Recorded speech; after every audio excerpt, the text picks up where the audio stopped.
this summer is to search for the answer to the question, what is the primal essence of Christianity?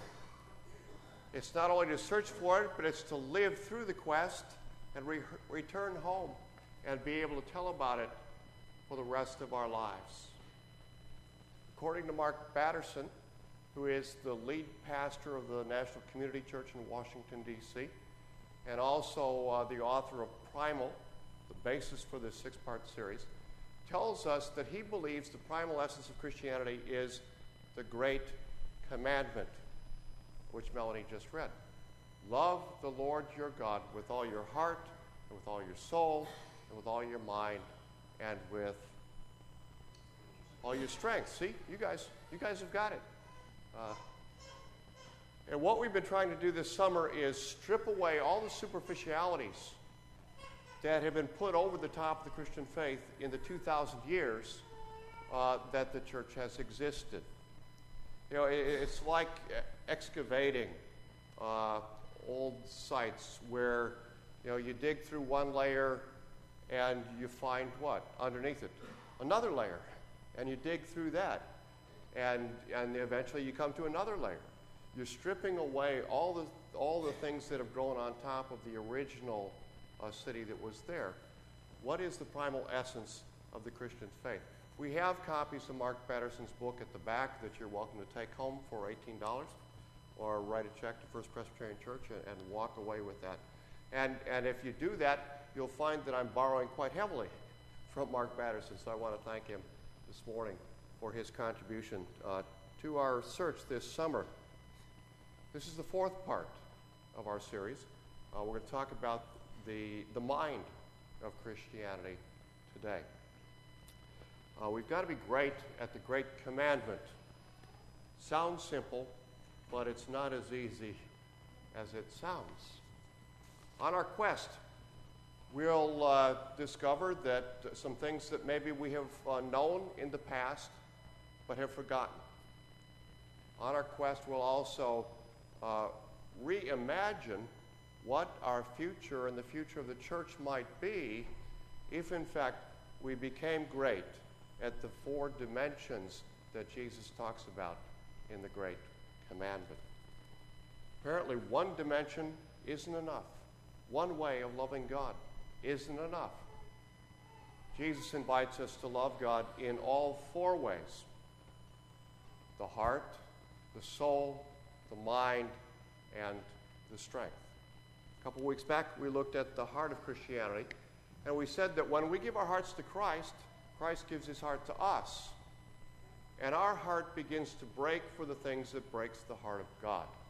And we demonstrate that in our compassion for the folks around us. That's the first way that we learn to love God. The second way we talked about last week, primal wonder, the soul of Christianity. In other words, having a soul that's full of awe.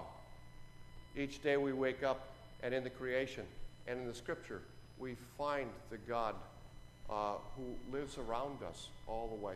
It's having a soul that's flooded with the glory of God every minute and every day. It's growing more and more to be aware of God's presence in and around us 24/7. That's the soul of Christianity. That's primal wonder in the presence of God. Today we're going to talk about the mind of Christianity, which Batterson calls primal curiosity. And in a couple of weeks we'll talk about the strength of Christianity, which Batterson calls primal energy. Primal energy. So today we're going to talk about the mind of the disciple, the mind of Christianity. I said the mind of the disciple by mistake, but that's exactly where we need to start. A follower of Jesus Christ is called a disciple, right? And we all know what disciple comes from in the Greek language, right? The word learner. Learner. In other words, if you are a follower of Jesus Christ, if you are a disciple of Jesus Christ, that makes you a learner from day one through the end of your days and on beyond. a learner. There is no day in which you can't be called a learner of Christ. There comes no day when you can retire as a follower of Jesus Christ from learning. You know, it's not as if you can go through confirmation class and all of a sudden you've graduated from learning, or you've graduated from worship. It's a given that if you are a disciple of Jesus Christ, learning is your responsibility from day one and every day of your life. It's an indication that as long as we follow Jesus Christ, He is our teacher. We're supposed to listen to Him, and we're to learn from Him. That's where the mind of Christ starts. And I'm fascinated with the fact that God has created in us the capacity to learn every day of our lives. The average brain is only the size of a softball, and it weighs approximately 3 pounds. Yet, those who study the brain estimate that we have the capacity to learn something new every second of every minute, of every hour, of every day for the next 300 million years. In other words, our softball-sized brain, which is the average human brain, is capable of learning so much more than what we stuff in there. That's awesome. I mean, we've been talking about a marvelous universe. We've been talking about marvelous physiology of human beings and other animals. This is just another piece of the marvel. It's awesome, yes, but it's also an awesome responsibility. Learning isn't a luxury, it's a stewardship issue. There's obviously an untapped potential in all of us. And who put it there? God put it there.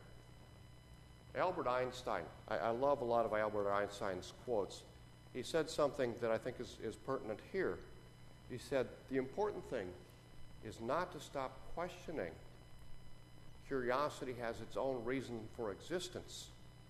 One can't help but be in awe when he contemplates the mysteries of eternity, of life, of the marvelous structure of reality. It's enough if one tries merely to comprehend a little of this mystery every day. Never lose a holy curiosity. Holy curiosity.